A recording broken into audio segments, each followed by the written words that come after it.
And it's Undu and Dennis with you this morning. And as we do, we will be getting into a conversation around a number of things. We'll be looking at what finances a nation. We'll be looking around what holds up an economy. We know what Kenya's is said to be.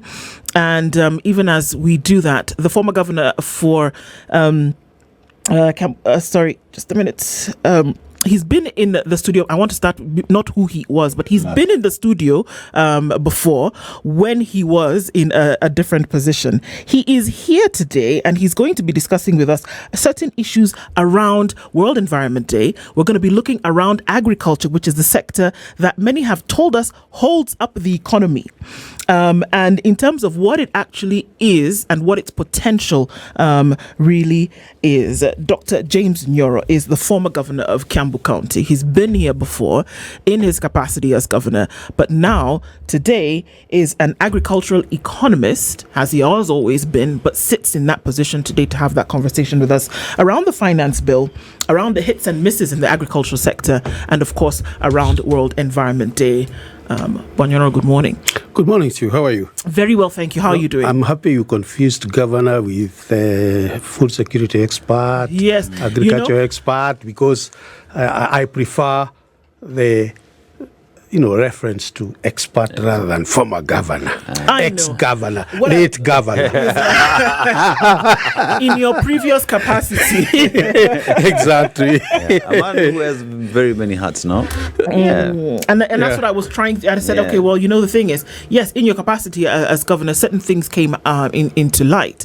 But we see that today we can still have conversations around what you tried to implement at that time and what you do today. And so that forms that conversation. Yesterday was World Environment Day. We're looking at so many things that concern what we can do with what we've been given naturally.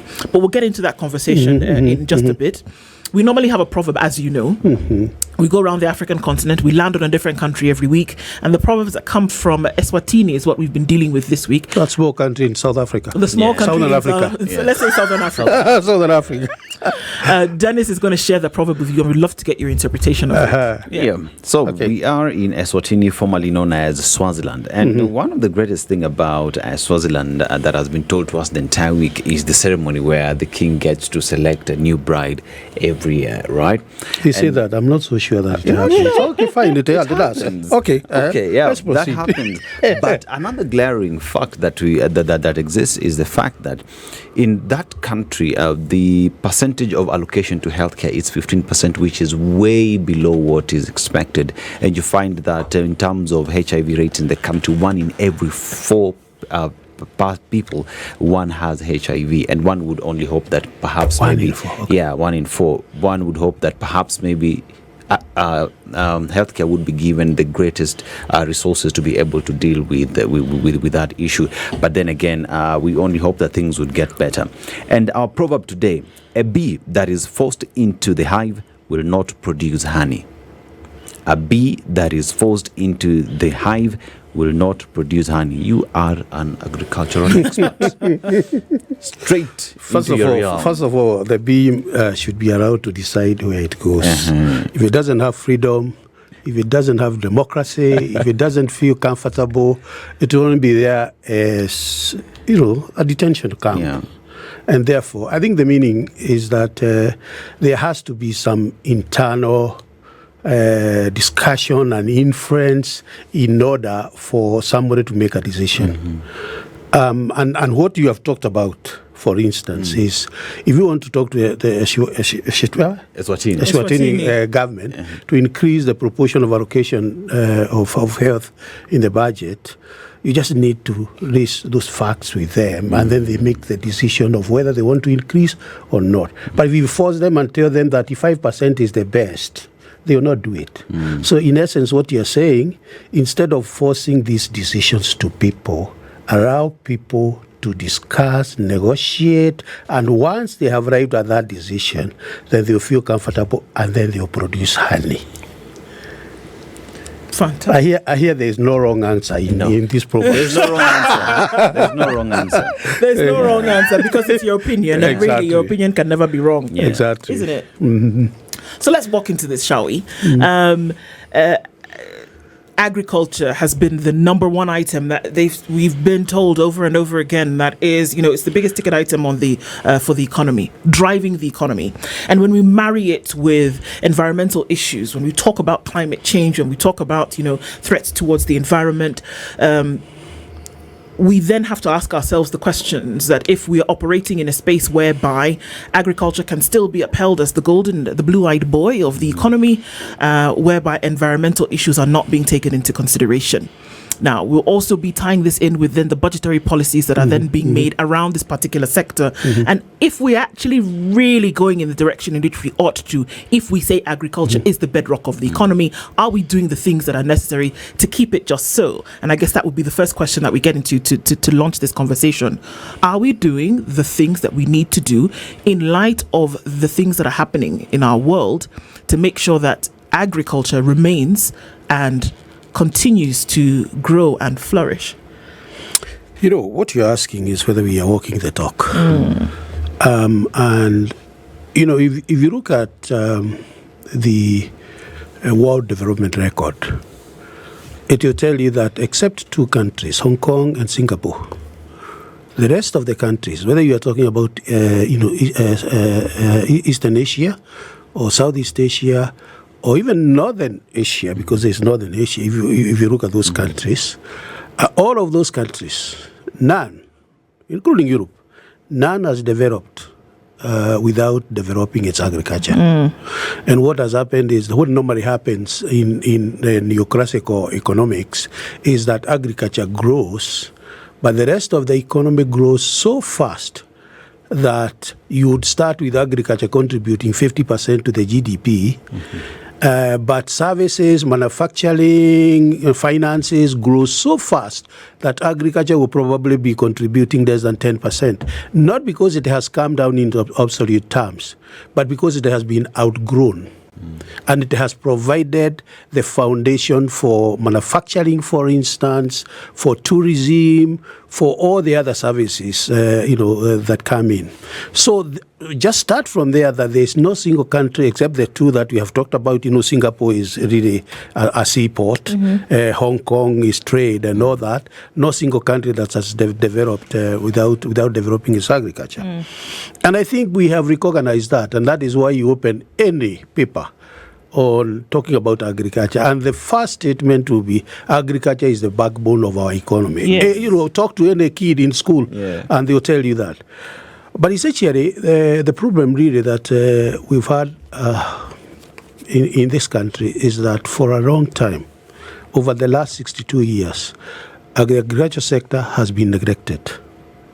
Yes, we consider that it is important in our economy, but we don't put enough resources, we don't put enough programs, we don't put all the effort that we need in order to make it that important and to reflect the importance of that economy. So even before the issues of climate change came in, because climate change, we are basically talking about the real discussion and the effects of climate change. We are probably talking about 15, 20 years. Most of the people have had climate change in the last 10 years. But even before then, our agriculture sector was not doing well. If you go back, you know that in the 70s, our agriculture sector was growing at 7%. We were the first country, one of the one of the countries that had the highest adoption of hybrid maize in the 70s. Can you imagine? In the 70s, 80% of the farmers were adopting hybrid maize. That was unheard of.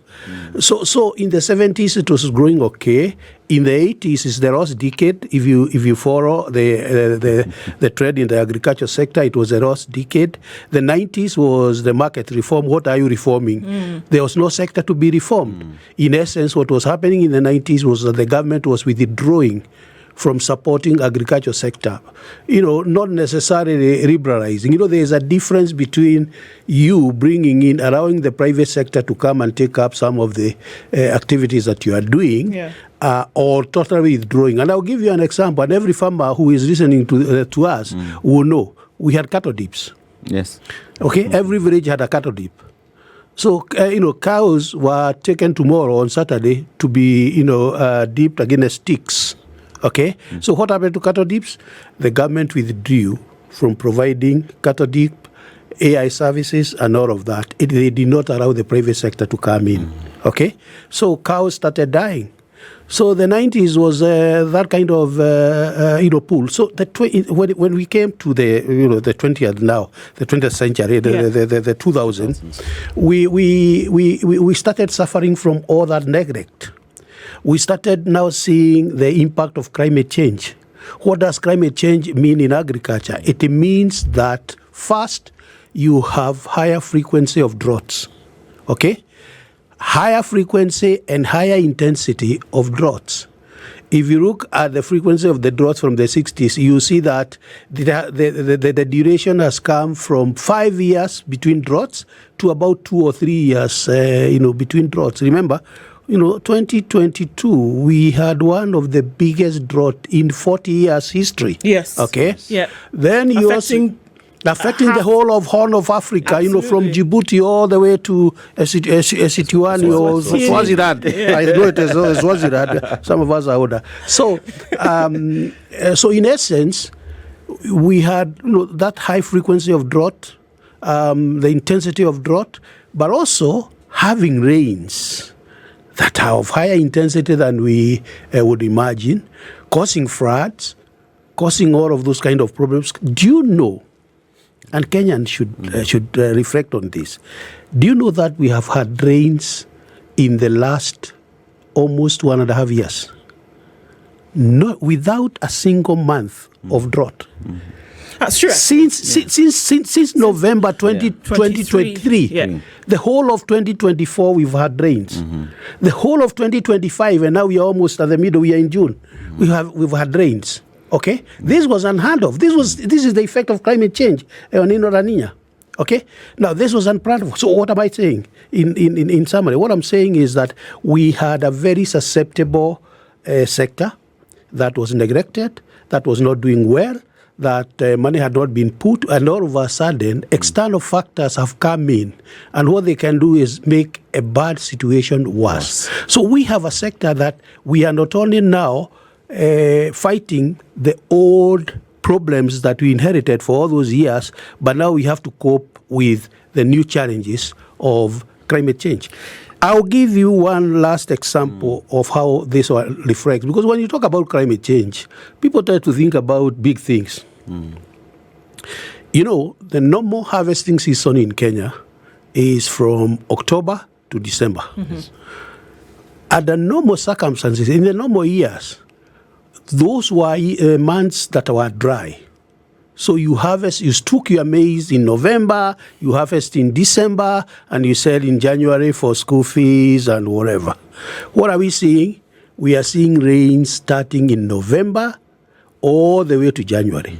So when you are supposed to be harvesting, and that is when it is raining, what happens?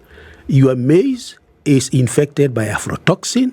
When still in the field, you lose your maize, you have no dryers, okay? So the overall effect that farmers lose, consumers eat aflatoxin-infected maize. So these are the kind of things that we are talking about, that because of doing nothing for a long time, we have been caught with our pants down, sorry to say that. And you see, Dr. You bring in something that is very, very critical, because there are two ways of looking at climate change. There are those who say whenever there is drought or floods, we prefer floods because then again, at least there's some water. But when it's dry, everything dies pretty much. But here's a question now, when you relate that to our agriculture, it has been neglected for a very long time. Climate change is here.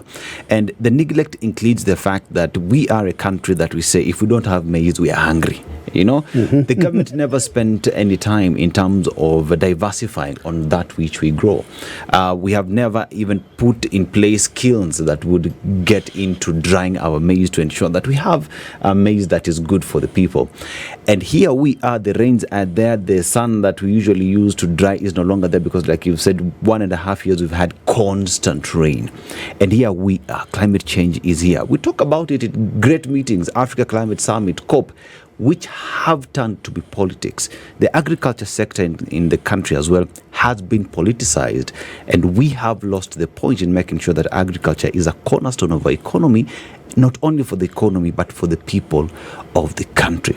So what must the powers that be do to ensure that we depoliticize agriculture and just make it work? You are very right. The problem is that as that has been happening, our population has been growing. Okay? In the 3 decades I've talked about, our population has been growing at the level of 1 million people every year.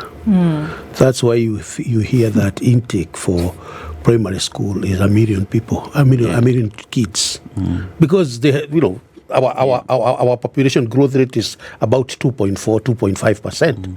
So more mouths to feed, but with little to feed, because our productivity and production has not increased. Yes. Right now, the government is saying that, you know what? We have now moved to 60 million bags of maize, or 48, or whatever, which is okay.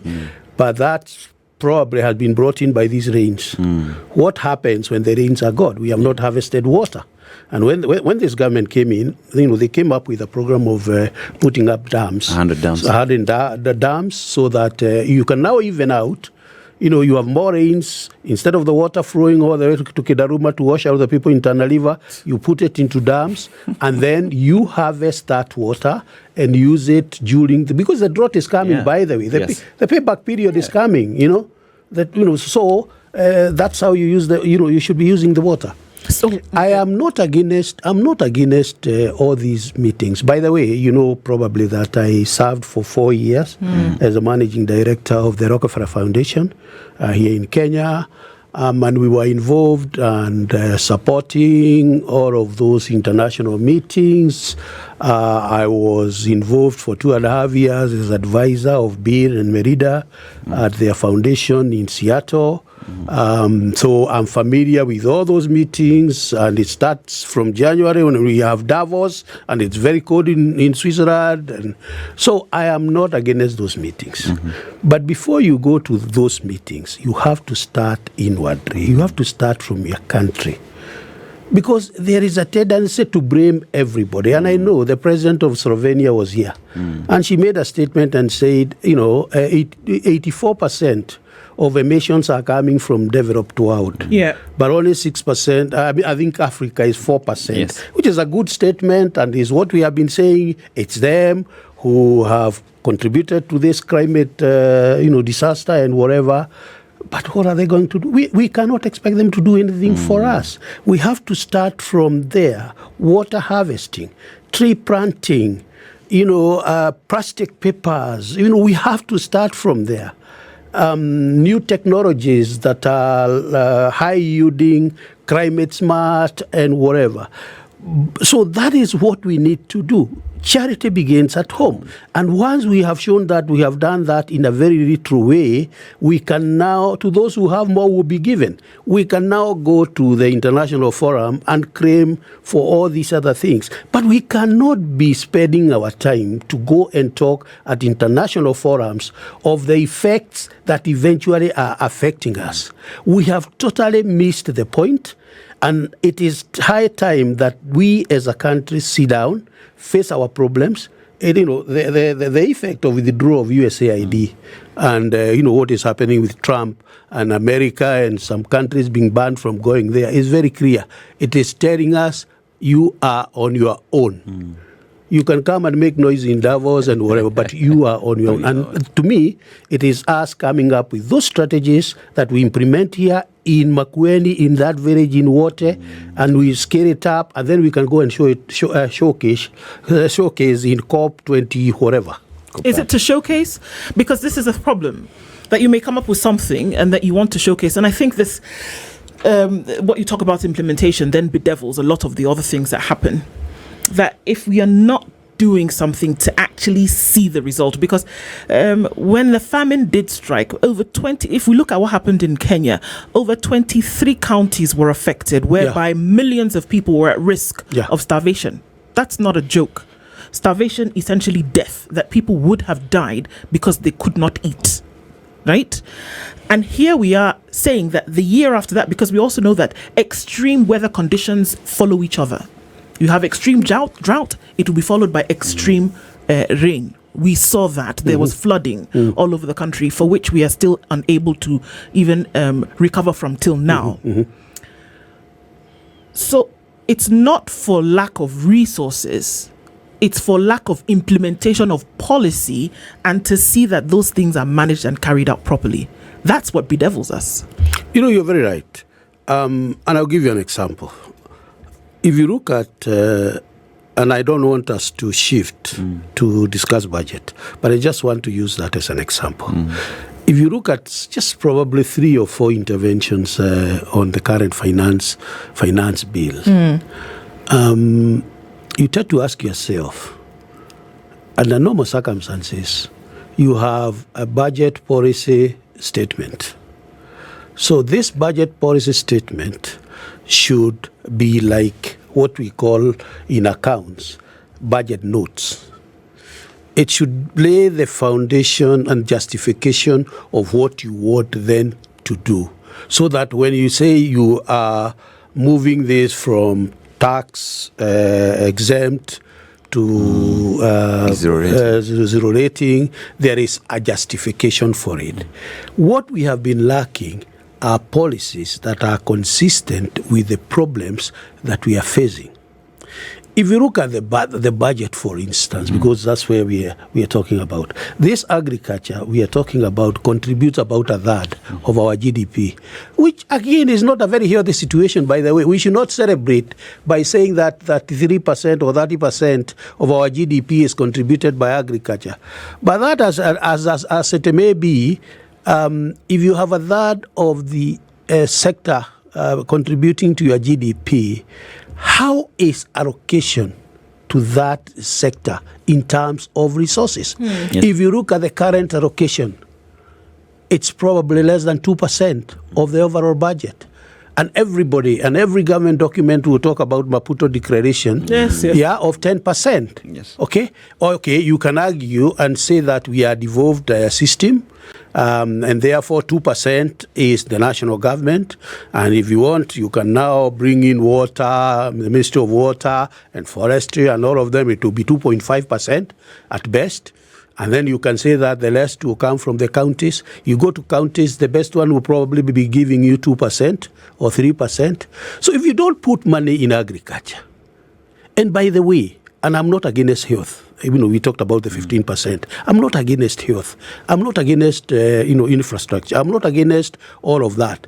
But if you put in 20% to education, 17% to health or whatever, those are consumptive areas.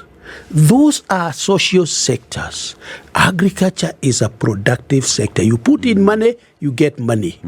So it's really incoherent policy decisions that are made, and those incoherent decisions are followed by lack of allocation of resources. And then the worst of all is that our constitution, our fantastic 2010 constitution, devolved agriculture, according to Schedule 4 of the constitution.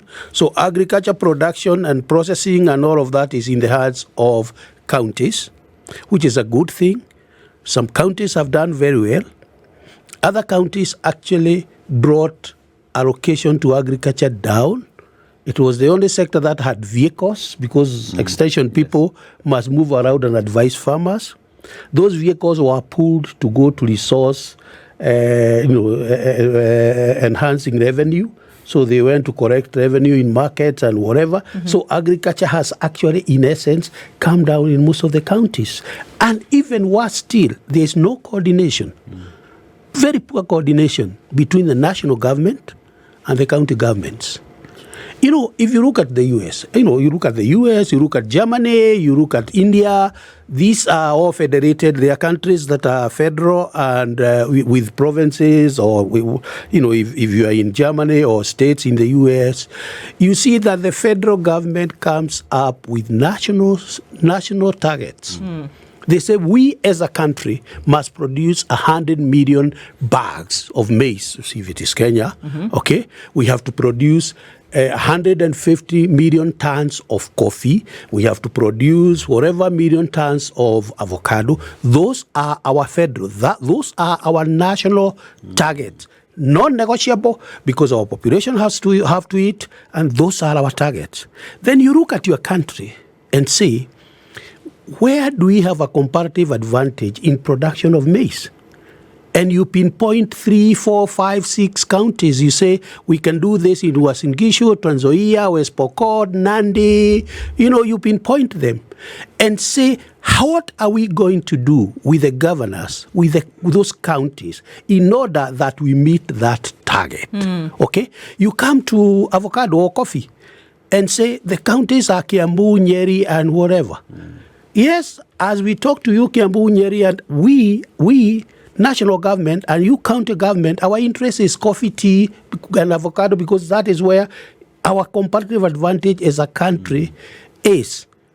If you want to do maize, it's up to you. But for these three, we are going to work together. So if you look at the US, for instance, you go to Florida, they have a comparative advantage of producing citrus. Yes, that's why every car you see has an orange. Okay?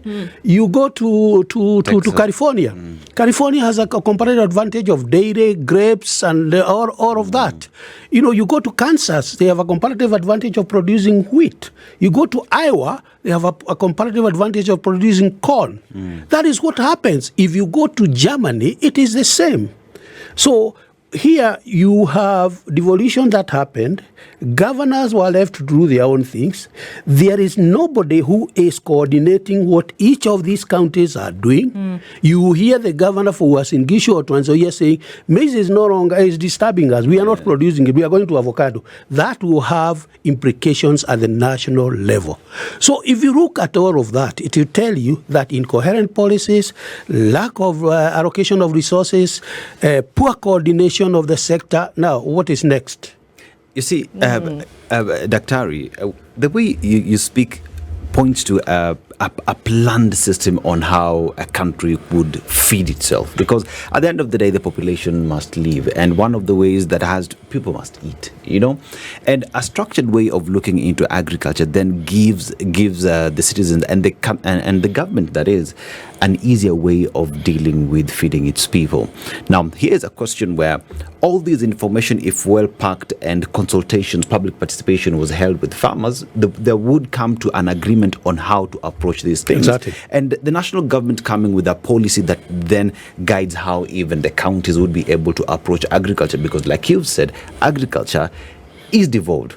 But then again, we have the fact that public participation in this country is just on paper.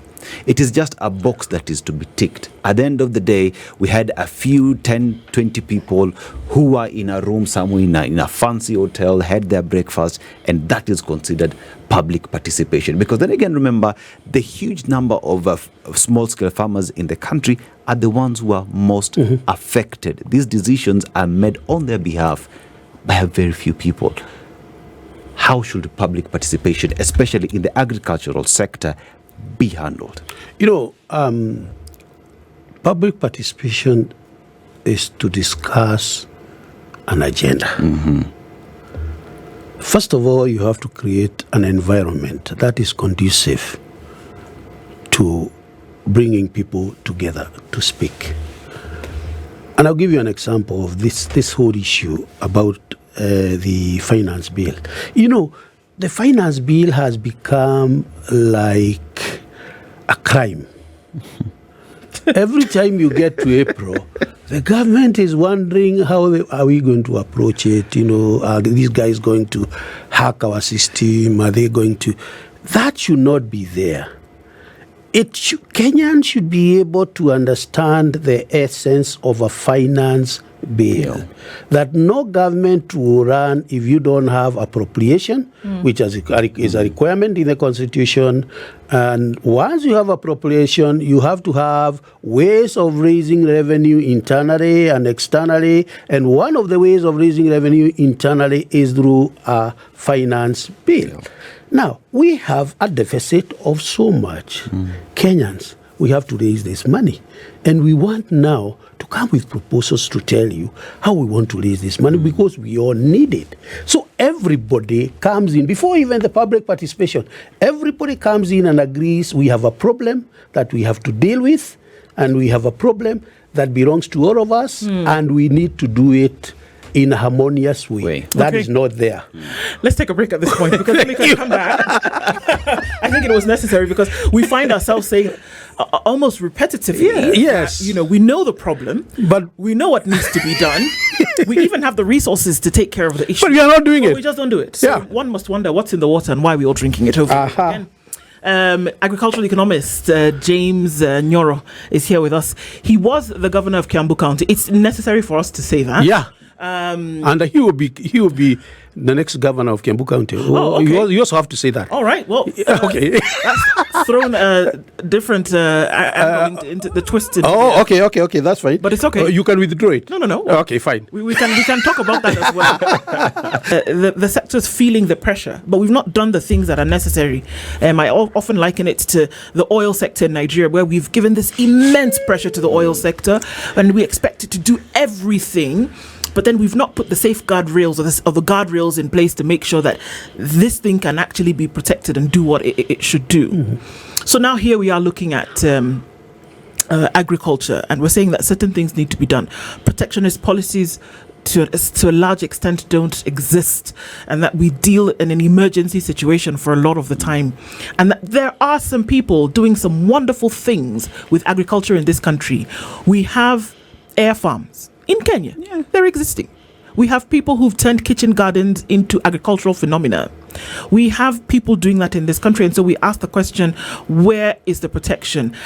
And if we want to liken it to things that are happening in the country, and we say that the majority of the population should be involved in the biggest earner for the economy, which is agriculture, but the majority of the population is a youth.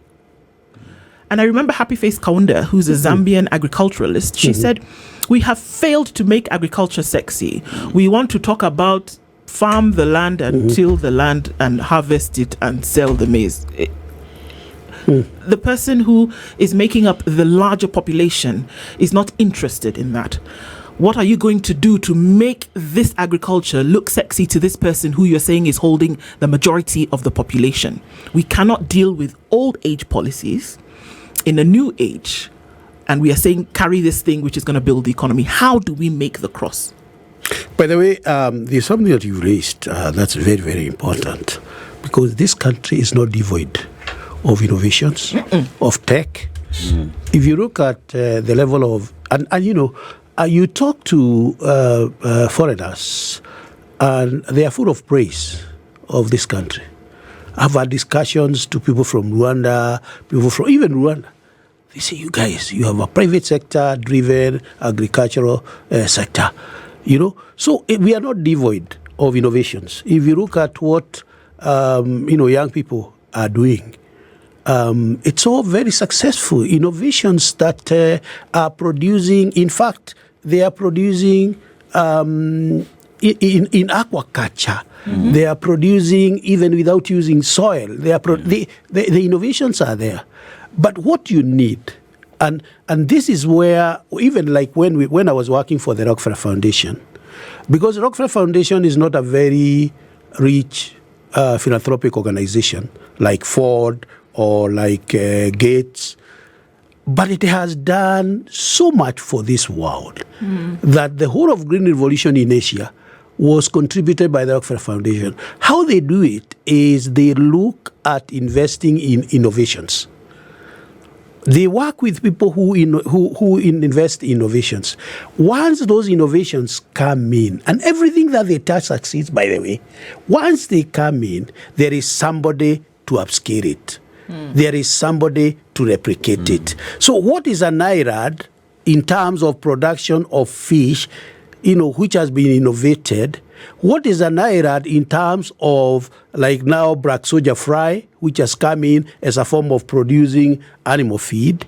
What is an IRAD becomes a C because somebody has come in to replicate it and to scale it up. And that comes in through government policy.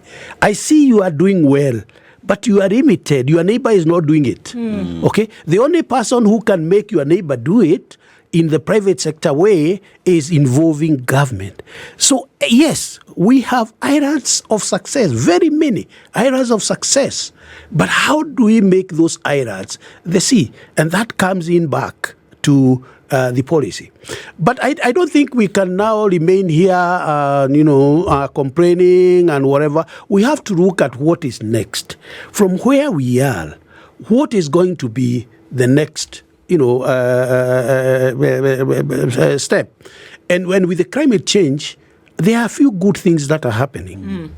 And I have to tell you, private sector participation in breeding of new technologies and new varieties in Kenya has been great. We have over 250 new varieties of early maturing, high-yielding maize from private sector, from Monsanto, and it's not GMO, from companies like Western Seed, other many companies.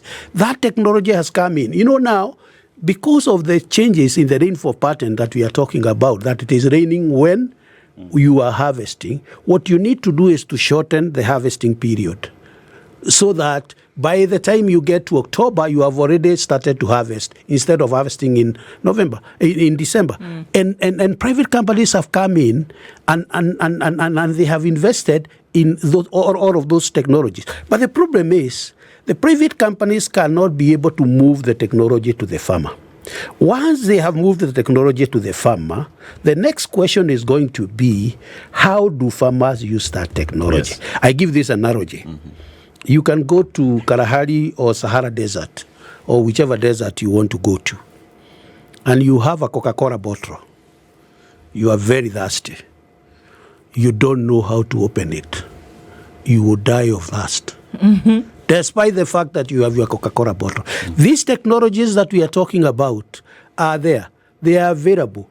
The farmers are, having this Coca-Cola bottle. They are trying to open it. They are trying to break the bottle. They are trying to, how do we have this battalion of extension people who will go and show the farmers what is appropriate to them so that whatever is coming in from the private sector, from wherever, will be taken up and then production can increase. Then how do we talk about marketing it?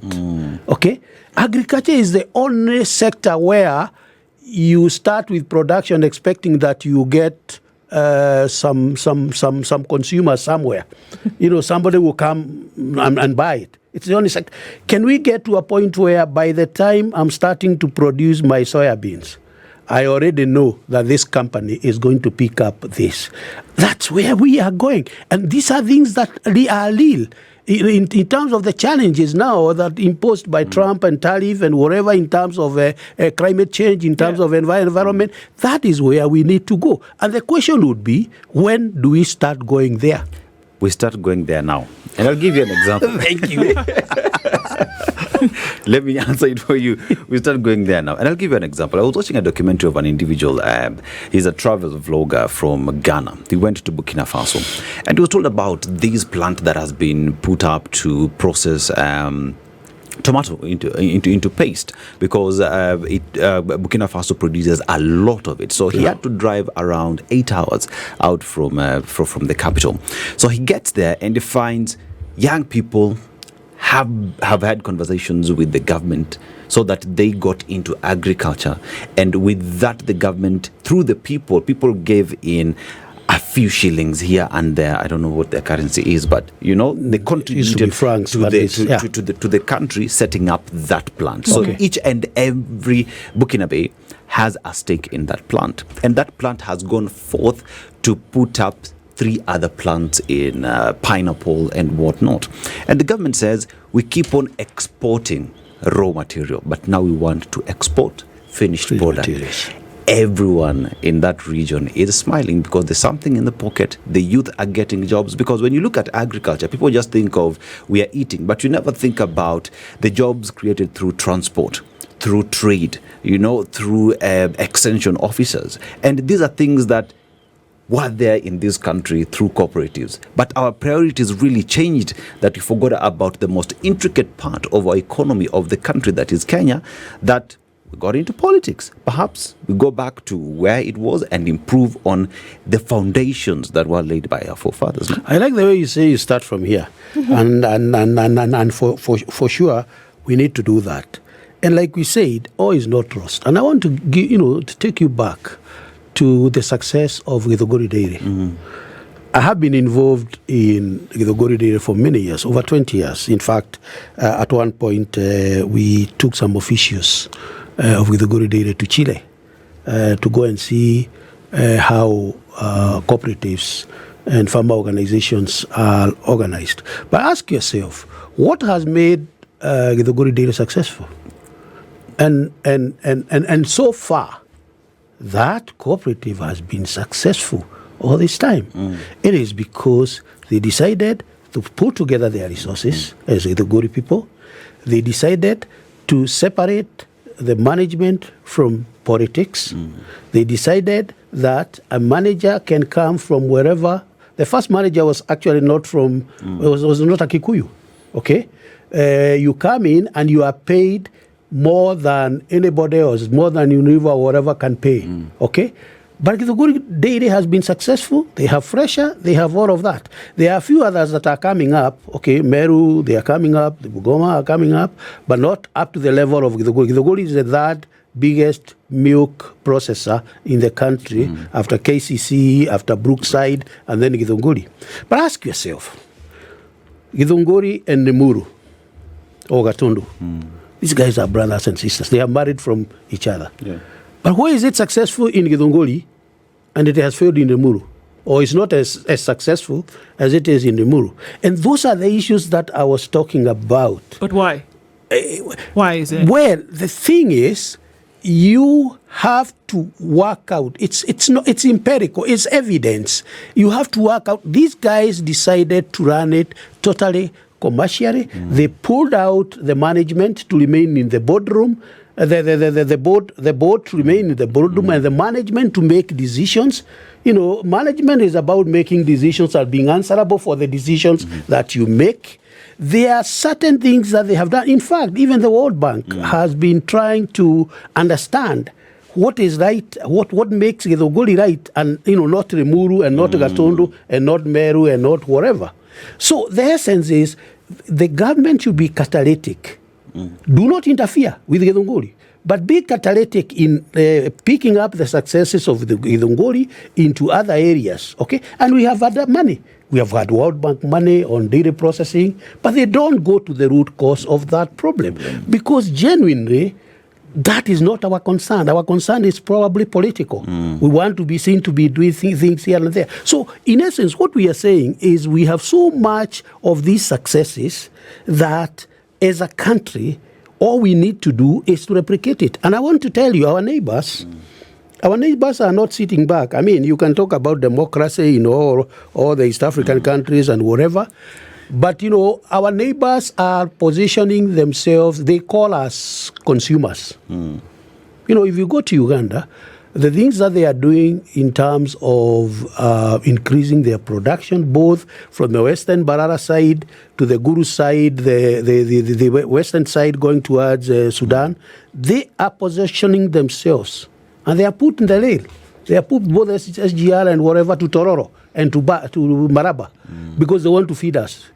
If you go to Tanzania, it is the same thing. Because they want to feed Kenyans? They want to feed Kenyans. That they're setting up infrastructure to feed Kenya. That's going to take products from Guru on top there through Soroti down to Bale, through Tororo to Maraba, and then enter into Kisumu, feed Kenyans. Okay? Go to Tanzania, the southern side, all the way from Songea to all the way up. Okay, that's the southern side. They are positioning themselves to produce because they know their production comes early. We'll start eating it in June. Then you come to the middle part, which is Moshi, Arusha, Shinyanga, Morogoro. They are also positioning themselves through Namanga to come and feed us. You go to Karagwe on the northern side and Bukoba and Mwanza. They are positioning to feed ourselves through Kisumu. So, yes, they will feed us. But where are we going to get money to be fed to buy those things? What are you talking about? There's money everywhere. We seem to just be able to take that money and not apply it to the things that are important. But I mean, I keep asking the question that what business do you have doing things apart from ensuring that certain things are protected, ring-fenced? And I'm talking about feeding your people, making sure that there's no hunger, making sure that the sovereignty of food, for example, for your people, making sure that the staple is available and affordable. Staple, not luxurious things. Staple is available and affordable for your people. How can we say that we have no money to buy this food? Exactly that. It is not a sin. It's not a crime to be fed by in any case, about 40% of our maize needs are supplied by them. Okay? Rice, animal feeds, the things that we are talking about, soya, sunflower, cotton seed cake. They're all coming. We are waiting now for them to harvest. It's not a crime, okay? And if you talk to them, because I've talked to them, including to people in government, they do not see like they want to flood Kenya because Kenya has been unable to produce. They say, when we look at you guys, you have a comparative advantage in commerce, you have a comparative advantage in cash crops, you can do avocados, you can do macadamia, high value crops. We want you to concentrate on doing that as we do food for you, which makes sense because food is raw value. Okay? If you go to Bugoma and you have 3 acres, you can only have 90 bags per year. Only one crop per year. If you do tomatoes, you do 4 tomatoes per year in your 3 acres. You become so. These guys are actually intending good for us, but are we doing what they are intending it for us? That's the question, and I keep asking why. We seem not to be able to break that thing. If there is the establishment that this is the sector, essentially it's going to save you, but then maybe it's not. Maybe it is something else. So why do we still have an insistence on this agriculture for which has been proven time and time again that there is an inability to give it that position which we are saying it has? It doesn't. Isn't it about time that we actually said, hang on a minute, maybe the Ugandans are right. Maybe commerce and that expertise is what you should be looking at to then build the economy. Maybe that's what you should be looking at, and then look at agriculture as one of the disciples. Don't give it that position, because the only way you can give something that position is if you are ready to do everything that is required to keep it there. We have proven that we are not. So why do we keep insisting that agriculture is the bedrock if you are not willing to do everything that is required to keep it in that position? But you see, if you look at what I've talked about, what is happening in Uganda, what is happening in Tanzania. Tanzania, they used to have a program that was called Kilimo Kwanza during Kikwete's time, which has continued up to today. So they have developed their agriculture all the way from the areas I was talking about, southern side, all the way to the north. Now, if you look at Uganda, they have sat and they have a program that they call Musevenomics. And Musevenomics actually is a program that have looked at where Uganda came from, in the 1903 and whatever, and they have traced the drivers of the economy up to today, and they are saying, let's pick the drivers of the economy, let's leave out what has brought us down. So they are organizing, and they see their comparative advantage is in those food production. The essence really is, in a country like us, what we need to do is, first of all, to forget about what we have done, forget about talking about maize and whatever. And as a country, look at ourselves and say, what really is our comparative advantage? Exactly. Okay? Yes. Now, look, in central Kenya, when we started doing economics and surveys there, they were producing maize in Karatina. Today you go there's no maize in Karatina. In Mwea, they were doing maize in Mwea. In Mwea today, they are producing tomatoes, they are producing soya beans, French beans, they are producing all kinds of vegetables, okay? And they don't eat it. They eat ugali, but they have to buy ugali from somewhere else. It is for us to look inwardly and say, let's avoid these traditional things that we found our grandfathers doing, and let's look at this country called Kenya and ask ourselves, what is this that we can do best, and what are we going to do to make sure that we do it? Who? we very last question, because our time is running out. But these people say, let us think. Who is it? Because I think about, and I saw the question about agricultural officers extension officers. Who is supposed to do that? Who's supposed to have this let's sit down moment? Well, but we have a government whom we pay tax to, and we have, because private sector is doing it. You can't tell them to do. They are doing it. Okay, farmers in Karatina are doing it. It's only that all of these are dispersed all over. It's not coordinated, like we talked about. It's not coordinated. There's no supervisor. Even in this place, there must be a supervisor. There must be a manager. There is, So we have to, start from basics. Absolutely. Yeah. James Nyoro, former Kiambu governor, and according to his words today, future Kiambu governor, yes, also an agricultural economist, and has been talking to us. It's clear that some of these things need to be done. It's necessary for us to keep talking about them, because if we don't, it's like we don't know, and so we don't have the power. Necessary for us to talk about it. It can be done, should be done, and with discourse like this and constant engagement, it will be done. Thank you for being in the hot seat of the Situation Room this morning. Thank you very much. Thank you for the invite. Looking forward to another time when we can talk. Asante sana. This is the Situation Room.